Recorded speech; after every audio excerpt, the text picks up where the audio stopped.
Maria, come on up. Yep, yeah. I'll pick someone then, fine.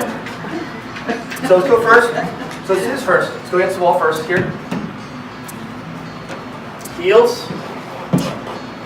Easy, easy, easy. It's okay, it's okay. Okay, you can hold the head, right? That feels comfortable for you? Feels good? Going forward, right? Okay. Now bring your feet forward. More. Bring your feet more forward. More. More. Good. Now bring them apart so they're shoulder width apart. Good right there. Now hips against the wall. Good. Shoulders, head, right there. Good. And your shoulders stay right. Good. Now what you want to do is come down. Come down. Yeah, I'm not going to get up. Right there, hold it, right there. And now come back up. Got it? No, went too far. Went too far. Just go only enough to where you can come back up again on your own. Good right there. Good, coming up. Come down a little bit lower this time, a little bit lower. Now right there, use your hands and push yourself up.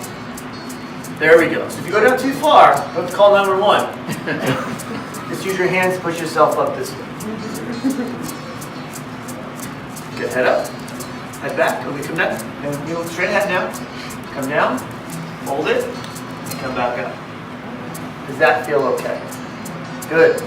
Okay, right from there, now we're going to go to a chair squat. You can do here. I'm going to have you come down, push your knees out, keep your back straight the whole time, and come back up. It's not easy to do, people. Not easy to do. Then lift my heel? Yep, you can if you want. It's not easy. That's okay. So bring your body more up. There we go. There we go. Good. It's not easy. It's not easy. Come on down again. Good job, Rick. It's tight, right? So if your calves are tight, I'm okay if your calves are tight to bring your heels up a little bit if you need to. Keep your back straight the whole time. The more we lean our body back, the more the back muscles fire, not just the legs. So come down one more time. How's that, okay? Yeah? Oh, good.